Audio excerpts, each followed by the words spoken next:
책으로 만나는 가을 개병 문화 김영현입니다. 지난 시간에 이어 한류 열풍사랑 대회 홍보위원이자 서브컬처 문화 비평가로 활동 중이신 진주도장 교무종감 권혁필 도생님을 모시고 영상으로 만나는 인류 문화에 대해서 말씀 나누는 시간 가지겠습니다. 도생님 안녕하세요. 네, 안녕하세요. 네, 지난 시간에 인류 문화를 열어가는 데 있어서 이 영상 매체와 문화의 중요성에 대해서 말씀 나눴는데요. 어떤 내용이었는지 좀 간략히 소개해 주실까요? 네, 1부에서는 현재의 문화 콘텐츠의 전파와 제작 경향을 함께 살펴보고요. 그 속에서의 한류 현상의 트렌드에 대해 알아봤습니다. 그리고 그 속에서 몇몇 인기 콘텐츠를 분석하면서 그 속에서 꽃 피어나고 있는 우리 한민족의 신규 문화에 대해서 함께 살펴보았습니다. 네, 일부 말미에서는 영적 세계와 현실을 조화시킨 판타지 장르가 유행하면서 신화나 전통 문화에 대한 관심도 덩달아 높아지고 있다고 했는데요. 어느 정도인가요? 네, 1부에서도 말씀드렸듯이 현재 한류는 4.0 시대로 돌입하면서 전통 문화와 철학, 역사에 대한 관심으로 그 재변이 확대되고 있습니다. 특히 생활상을 단순하게 재현해내는 에픽 드라마 형식이 아니라 신화와 전설을 더욱더 구체화시키는 판타지 컨텐츠가 가능성을 더욱더 인정받고 있습니다. 대표적으로 별에서 온 그대, 부산행, 도깨비 등이 사랑을 받았죠. 특히 김용화 감독이 연출한 신과 함께는 300억이 투입된 블록버스터 대작으로 우리 한민족의 전설과 신화를 현대적으로 재구성하여 많은 사람들에게 관심과 사랑을 받았던 웹툰 신과 함께 시리즈를 어떻게 스크린으로 재현해낼 수 있을 것인지 그 관심과 이목이 집중되고 있습니다. 또한 곡성과 같은 작품을 통해서 우리 고유의 전설과 신화가 충분히 현대적으로 재구성하는 것이 가능할 수 있음을 감독들이 보여주고 있고요. 특히 게임, 웹툰 등의 콘텐츠가 지속적으로 개발되고 있기 때문에 그 가능성은 무궁무진할 것으로 판단됩니다. 네, 앞으로 또 어떤 작품들이 우리 문화의 가치를 전할지 잠못 기대가 되는데요. 좀 전에 말씀하셨던 신과 함께나 곡성은 어떤 부분이 우리 전통 문화나 신화와 관련이 있는 건가요? 네, 신과 함께는 웹툰에 올라간 이후 우리나라뿐만 아니라 일본, 전 세계에서 인기를 끌었던 만화이고요. 단편적으로 가지고 있었던 우리 민족의 사후 세계관, 즉 내세관을 여러 가지 전설과 신화, 민담, 그리고 기록을 통해서 재미있게 재구성하여 스토리텔링을 해낸 작품입니다. 그리고 이러한 저승 이야기와 더불어서 각 지역에서 산재되어 있는 우리 토속신들의 신화와 이야기들을 옴니버스식으로 구성해 놓았는데요. 하나하나가 많은 사람들에게 우리의 신화와 그 한 단면들을 확인할 수 있게 재미있게 구성이 되어 있습니다. 특히 이번 신과 함께의 영화화 스토리는 젊은 나이에 죽음을 맞이하게 된 한 인물이 3명의 저승사자와 함께 저승으로 가게 되고 그리고 명부시향전에서 그를 변호해줄 저승 변호사와 함께 시향전을 통과하게 되는 이야기인데요. 원작도 대단히 호평을 받았던 작품이고 감독 역시 만화 원작을 영화로 재구성하는 데 일가견이 있는 미녀는 괴로워, 미스터고의 김용화 감독이라 한국 영화의 새로운 지평을 여는 블록버스터 작품이 나오게 될 것인지 많은 사람들이 기대하고 있습니다. 그리고 곡성은 나오자마자 한국 영화계와 세계 영화계에서 인상 깊은 영화로 손꼽히고 있는 작품인데요. 기존의 스릴러 영화가 가지고 있는 누설과 인식의 구성을 적절하게 활용하면서도 그 속에 한민족이 가지고 있는 고유의 샤머니즘과 산신, 수호신 문화, 그리고 외래인과 마신을 단순히 판타지적으로 묘사한 것이 아니라 실제 우리 옆에 존재하는 것과 같이 치밀하고 섬세하게 묘사함으로써 많은 사람들이 그 인식과 전환의 충격을 가져다 준 영화로 알려지고 있습니다. 곡성을 만든 나훈진 감독은 이 작품은 우연히 겪게 된 삶과 죽음에 대한 의문 그리고 그 질문이 이 영화를 만들게 했다고 전합니다. 두 감독의 공통점이라면 이 영화를 만들기 위해서 우리 역사 속에 면면이 전해 내려오는 전통 문화를 매우 치밀하게 공부했다는 것이죠. 네, 결국 우리 전통 문화를 얼마나 깊게 파악하고 생명력을 불어넣느냐 하는 것은 작가의 노력과 상상력에 달린 일일 텐데요. 이를 좀 가능하게 해주는 것은 아무래도 제작비가 많이 투입되는 영화일 때 더 좋겠네요. 네, 물론입니다. 대표적인 예로는 아바타와 반지의 제왕이 있는데요. 제임스 카메론 감독과 피터 잭슨 감독 모두 영화 감독으로서도 독보적이고 훌륭한 역량을 가진 사람들이지만 전설과 신화에 대해서 상당한 조예와 관심이 있는 감독입니다. 아바타의 경우에는 제임스 카메론 감독이 10년 전부터 기획을 가지고 작품을 만들기 위해서 노력했던 작품으로 당시의 기술로는 자신이 원하는 영상 촬영을 하는 것이 불가능했기 때문에 영상 촬영 기술을 개발하는 회사를 설립했던 이야기는 지금도 매우 유명한 일화로 알려져 있습니다. 무분별한 기술 개발을 통해 자연 파괴를 자행하는 인류에게 경종을 울리는 일관된 태도로 이야기를 써내려간 제임스 카메론 감독은 특히 인디언 폴리네시아 전설에 매우 주목했던 것으로 보입니다.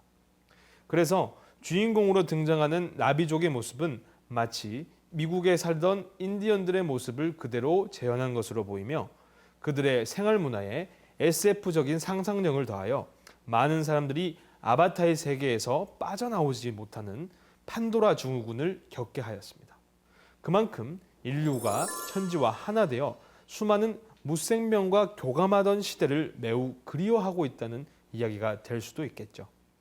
네, 영화 스케일도 참 방대했지만 생명을 존중하고 또 그것과 하나 되려고 한 인디언 문화에 대해서 많은 것을 느끼게 해줬던 영화라고 생각이 되는데요. 영상을 통해서 인류 문화를 알아보는 시간인 만큼 인디언 문화를 전하는 노래 한 곡 듣고 갈까요? 최근에 제주소년이 불러서 화제가 됐던 노래가 있었죠. 만화 영화 포카혼타스의 주제곡 바람의 빛깔입니다. 사람들만이 생각할 수 있다. 그렇게 말하지는 마세요. 나무와 바위 작은 새들조차 세상을 느낄 수가 있어요. 자기와 다른 모습 가졌다고 무시하려고 하지 말아요. 그대 마음의 문을 활짝 열면 온 세상이 아름답게 보여요. 나를 보고 우는 그들 소리는 뭘 말하려는 건지 알아요. 그의 완전 깊은 산속 숨소리와 바람의 빛깔이 먼지 않아요. 바람의 아름다운 저 빛깔이 얼마나 크게 될지 나무를 빼면 알 수가 없죠. 서로 다른 피부색을 지녔다 해도 그것은 중요한 게 아니죠. 바람이 보여주는 빛을 볼 수 있는 바로 그 하늘이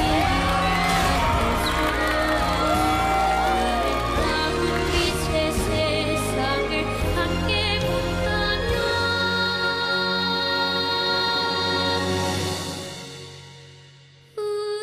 우리는 하나가 될 수 있어요.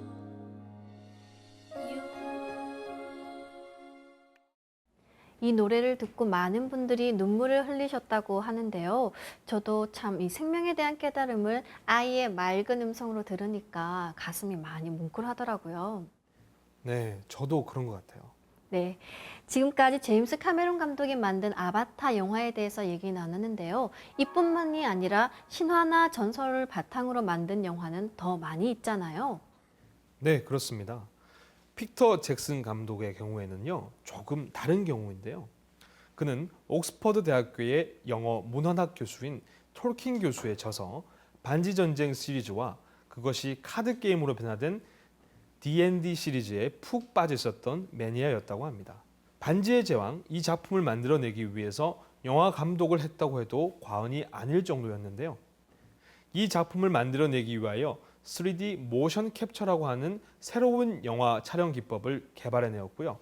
그것을 통해 유럽의 전설과 신화가 총망라된 환상의 세계인 반지의 제왕의 세계관을 결국에는 만들어내었습니다. 그는 지금도 반지의 제왕의 세계관을 더욱더 구체적으로 재현한 영화를 만들어내는데 힘을 기울이고 있습니다.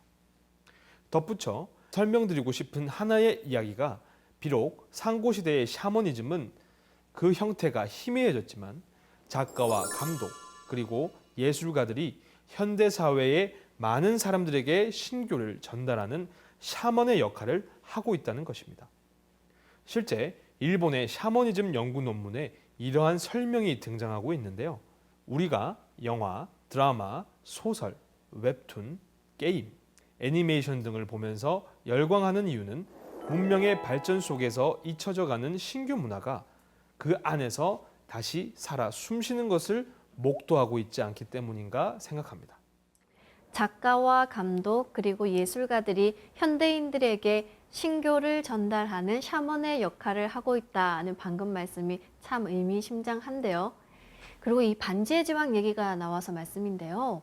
톨킨 교수가 쓴 반지의 제왕은 서양 신화의 결정체로 독일이나 노르만 그리고 이 켈트 등의 이 북유럽 신화의 영향을 많이 받았다고 해요. 그렇습니다. 반지의 제왕은 현재 많은 사람들이 PC와 모바일에서 즐겨 하는 RPG 게임 그리고 판타지 소설의 모태가 되는 뿌리 컨텐츠로서 톨킨 교수는 옥스퍼드 대학교의 문헌학과 교수로서 저명한 언어학자였으며 수많은 유럽의 신화와 전설을 알고 있었습니다. 그는 이러한 역사적인 신화와 전설을 연구하면서 하나의 가능성에 대해서 집중하게 되는데요. 그리스와 로마의 신은 그 유래는 같지만 이름을 달리 부르는 것과 같이 영국의 스코틀랜드, 아일랜드, 웨일스의 켈트족 설화, 그 속의 인물들과 북유럽, 게르만, 노르만에서 내려오는 신들의 모습이 비슷한 유래에서 비롯되었을 수 있겠다는 생각을 하게 됩니다.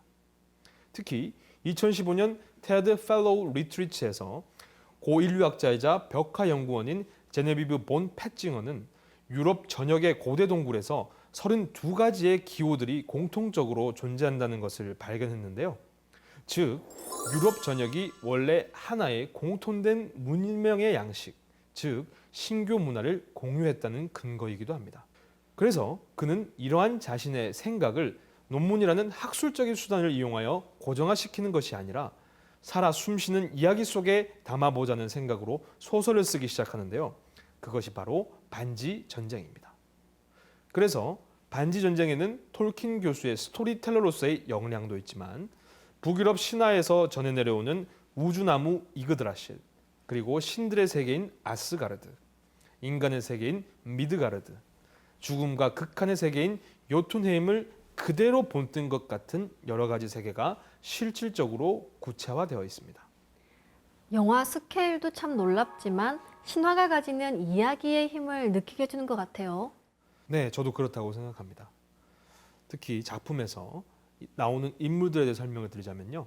세계수의 신성이며 불멸의 정령인 엘프, 그리고 땅의 정령이자 위대한 대장장이인 드워프와 호빗, 그리고 권력을 위해서 투쟁하기도 하고 정의를 위해서 희생하기도 하는 인간, 그리고 오크와 엔트, 고블린, 세계의 균형을 맞추기 위한 신성과 같은 존재로서의 마법사와 심지어 귀신 군대로 표현되는 도깨비 문화까지 이 모든 모티브가 북유럽 전설과 신화에서 비롯된 것입니다. 한 가지 재미있는 일화로 그의 동료 교수 중에서 C.S. 루이스라는 라이벌이 있었는데요. 이분은 나니아 연대기라는 소설을 쓴 분입니다. 두 사람의 글 모두 평단에 좋은 인정을 받고 결국 많은 사람들의 사랑을 받았지만 현재까지 많은 사람들에게 수용되고 상상력의 원천이 되고 있는 글은 다름 아닌 톨킨 교수의 반지의 제왕입니다. 이것은 무엇을 이야기를 하는 것일까요? 그것은 전설로만 존재했던 트로이의 유적을 슐리만이 발견했던 것처럼 전설과 신화에는 인류의 잃어버린 역사와 문화가 살아 숨쉬고 있기 때문이 아닐까 합니다. 그래서 저는 개인적으로 그리스의 역사학자인 유메로스의 신화는 왜곡되거나 변화된 역사다라는 말을 매우 좋아합니다. 실제 있었던 일들을 신들의 이야기로 바꾼 것이 신화라고 하는데요. 요즘 말로 일종의 팩션이라고 할 수 있겠죠. 지금 수많은 사람들이 이 신화의 영감을 받고 또 새로운 문화를 만들어 나가는 걸 보면 옛사람들이야말로 최고의 작가이자 이야기꾼이 아닌가 싶습니다. 상상을 이야기로 만드는 것으로 하면은 또 빼놓을 수 없는 분야가 애니메이션이겠죠. 도생님께서 특히 애니메이션에 관심이 많다고 들었거든요. 네, 그렇습니다. 제가 애니메이션에 특히 관심을 갖는 이유는요. 애니메이션이 가지고 있는 문화적인 함의성, 상징성의 힘이 무궁무진하기 때문인데요. 미국, 일본 등의 문화 콘텐츠 강국은 애니메이션을 통해서 문화적 파생 상품을 무수히 생산해내며 3, 4차 산업을 이끌어가고 있습니다. 보통 애니메이션은 쉽게 우리가 TV에서 보는 만화 영화를 일컫는 말이기도 합니다만 영화 속에서 등장하는 3D 효과, 방송에서 등장하는 자막 역시 애니메이션의 일종이라고 볼 수 있겠습니다. 즉, 분야를 구분짓지 않고 다양한 곳에서 애니메이션은 우리의 문화 속으로 스며들어 왔다는 것입니다. 이러한 점에 주목한 월트 디즈니는 수많은 애니메이션들을 만들어내면서 많은 사람들에게 애니메이션이 전달할 수 있는 꿈과 환상의 가치를 실질적으로 간직할 수 있는 기회를 제공하였습니다. 동화 속의 세계뿐만 아니라 전설과 신화의 인물들을 애니메이션을 통해 부활시킴으로써 더욱더 그 저변을 확대하고 있는데요. 최근에 개봉하여 많은 사람들에게 폴리네시아의 전설과 신화를 알려준 모아나, 그리고 일본이 가지고 있던 신규 문화와 샤먼 문화를 알려준 너의 이름은 등과 같은 작품이 최근의 작품이라 볼 수 있고요. 로봇과 장난감에도 영혼이 있다는 것을 보여준 데스카 오사무의 아톰과 존 라세티의 토이스토리, 자연신의 세계와 그들과 교감하는 샤먼의 모습을 보여준 바람계곡의 나우시카, 원령공주, 센과 치히로의 행방불명, 이웃집 토토로의 감독인 미야자키 하야오와 같은 감독들이 있습니다. 애니메이션에 관심 있는 사람이라면 누구나 한 번쯤 봤을 제목이네요. 어릴 적에 봤던 애니메이션들은 참 이게 추억으로 남아서 동심을 일깨우는 것 같아요. 네, 애니메이션이 신화와 전설, 대자연에 대한 향수를 불러일으키기 때문이 아닐까 하는데요. 여기서 한 명 더 말씀드리고 싶은 사람이 있습니다. 바로 캐나다의 작가주의 애니메이션 대가인 프레데릭 백입니다. 그는 장 지오노의 소설인 나무를 심는 노인이라는 동화의 영감을 받아 20년 동안 한쪽 눈이 실명이 되어가면서까지 홀로 수만 장이 되는 그림을 그려가면서 애니메이션을 완성시키는데요.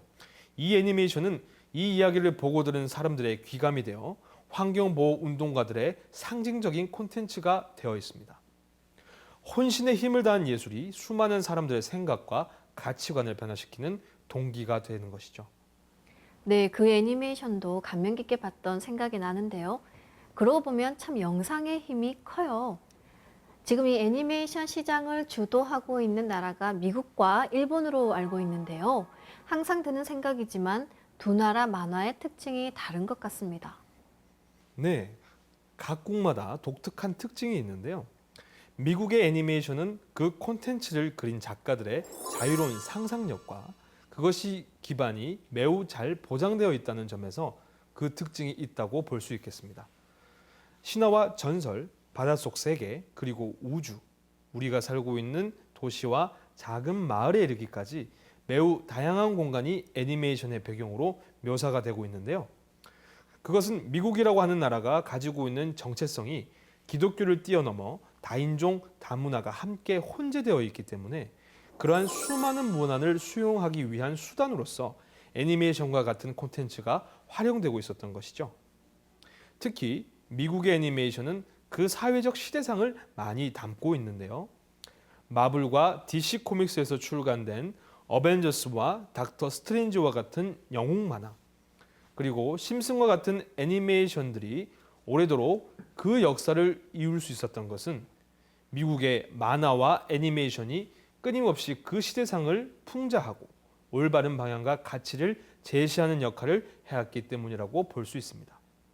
즉, 어떠한 콘텐츠도 시대와 호흡하지 않으면 살아남을 수 없다는 것이 미국이 전해주는 메시지입니다.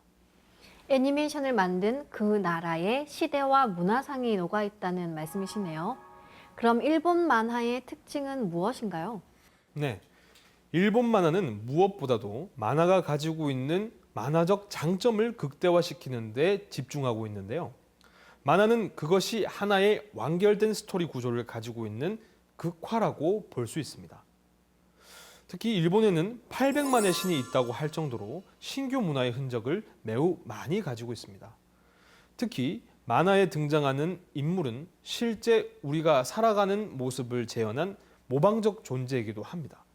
하지만 그것이 인쇄되고 많은 사람들의 기억 속에서 공유되는 순간 하나의 신적인 존재가 된다는 인식이 있는 것이죠. 그래서 그들의 만화에 등장하는 주인공들은 특히 초월적 존재로서의 인간, 그리고 신의 세계와의 만남을 통해 현실 세계에 영향을 끼치는 사건의 구성을 기록하고 있는 경우가 많습니다. 특히 그러한 일본 만화 컨텐츠들이 전 세계적으로 반향을 일으킨 경우가 많고요. 대표적으로 드래곤볼, 원피스, 나루토, 블리치, 그리고 신세기 에반게리온과 같은 콘텐츠들이 대부분 이러한 구성을 가지고 있습니다. 과연 한 명의 나약한 인간이 신적인 존재로 거듭날 수 있는 계기를 만나 어떻게 우주적 존재로 거듭날 것인가가 조금 더 극적으로 그려져 있는 것이 일본 만화의 특징이라고 볼 수 있겠습니다. 그리고 일본의 경우 만화의 종류가 매우 다양하기 때문에 정보 전달과 세계의 모습을 함축적으로 전달하는 용도로 만화와 애니메이션이 활용되기도 합니다. 네, 그렇게 정리해 주시니까 두 나라 만화의 차이점이 잘 이해가 되는 것 같습니다. 그런데 이게 미국과 일본의 애니메이션이 주가 되다 보니까 우리가 어릴 적부터 우리 문화보다는 그들 문화에 더 익숙해지는 것은 아닌가 싶어요. 네, 그런 면도 없지 않은데요. 우리 애니메이션 종사자들의 기술력은 세계에서 인정받을 만큼 뛰어납니다. 겨울왕국과 모아나의 캐릭터 디자이너는 한국 사람이고요. 트랜스포머의 애니메이션 시리즈를 그린 넬슨 신 감독은 우리나라 최초의 장편 애니메이션 홍길동에 참여한 분으로서 그 기술력을 인정받고 있습니다. 특히 1988년 서울 올림픽의 개최를 통해 다양한 국산 애니메이션들이 만들어졌고 일본과 미국 등지에서 활동하던 유수한 애니메이터들의 도움을 받아 다양한 콘텐츠들이 개발되는 노력이 이루어졌습니다. 수많은 블록버스터 애니메이션과 TV 애니메이션이 만들어졌지만 흥행과 2차, 3차 콘텐츠 개발에 실패하게 되면서 적극적인 한국형 애니메이션 개발이 이루어지지 못하고 있습니다. 기술력은 있지만 컨텐츠가 부족하다는 말씀이시네요. 요즘 창의력이 중요하다는 말들을 참 많이 하는데 가슴에 와닿네요. 네, 그렇습니다. 애니메이션은 그것 자체가 하나의 완성된 컨텐츠이기도 합니다만 그것은 그 나라의 문화를 상징하는 심볼 컨텐츠이기도 합니다. 이런 점에서 진정한 한국의 심볼은 무엇인가? 그것을 관통하는 철학과 가치관은 무엇인가가 끊임없이 애니메이션 제작자들에게 하나의 질문처럼 제시되고 있습니다. 한국 영화가 헐리우드의 기술력을 따라갈 수는 없지만 독창적인 관점과 철학으로 세계의 인정을 받고 있는 것과 같이 우리 애니메이션 역시 우리가 가지고 있는 전통 문화, 역사를 표면적인 것에서 내면적인 것으로 심도 있게 연구하여 새로운 세대의 애니메이션을 만들어내는데 집중하고 노력할 필요가 있다고 생각합니다. 도깨비의 경우에도 정말 한국적인 콘텐츠를 현대적으로 잘 변형시켜 많은 세계 사람들에게 사랑을 받고 있죠. 그런 지점에서 증산도가 가지고 있는 우리 고유 신규 문화가 잘 정리된 콘텐츠가 큰 역할을 해낼 수 있을 것으로 생각합니다. 네, 증산도에는 한문화뿐만 아니라 인류의 시원 문화인 신교, 그리고 미래를 열 수 있는 후천의 상생문화 등 인류 문화의 정수가 녹아 있죠. 지금까지 권혁필 도생님을 모시고 영상으로 만나는 인류 문화 함께 하셨는데요. 우리가 그동안 몰랐던 영상의 세계에 대해 눈뜨는 시간이었습니다. 마지막으로 정리 말씀 부탁드릴게요. 네. 앞으로 열리는 세상을 드림 소사이어티라고 이야기합니다. 우리가 꿈꾸던 상상 속의 세계가 구체화되고 현실화되는 사회가 도래하고 있다는 것인데요. 특히 영상문화는 이러한 드림 소사이어티가 어떻게 펼쳐질 것인지를 보여주는 일종의 청사진이 아닐까 생각해 봅니다. 그런 지점에서 인류가 가지고 있는 정신문화, 고유의 전통이 더욱더 주목받고 있습니다. 이러한 점에서 우리가 가지고 있는 고유의 역사와 철학을 지키고 알려내는 일이 무엇보다도 중요할 것입니다. 1인 콘텐츠 메이커의 시대를 맞아 이 프로그램을 시청하시는 많은 분들께서 상생방송에서 소개하는 한민족의 역사, 영성문화 콘텐츠를 바탕으로 독창적인 우리의 콘텐츠를 만들어내시는데 큰 도움이 되셨으면 합니다. 네, 다음 시간에는 영상을 직접 보면서 그 속에 담긴 인류 문화를 함께 알아보는 시간 가지면 좋겠습니다. 도생님 감사합니다. 감사합니다. 사람의 마음을 움직이는 이야기에는 세상을 바꾸는 힘이 있다고 하죠. 이 때문에 인류 문화를 선도할 수 있는 새로운 이야기에 대한 관심이 높아지고 있습니다. 상제님께서는 우리나라 문명을 세계에서 배워가리라고 하셨습니다. 우리 문화와 역사 속에 인류 새 문명을 열 수 있는 문화의 정수가 녹아있다는 말씀이신데요. 새로운 이야기의 보고인 한문화의 가치와 소중함을 느끼는 시간 되셨길 바랍니다. 다음 시간에 다시 뵙겠습니다.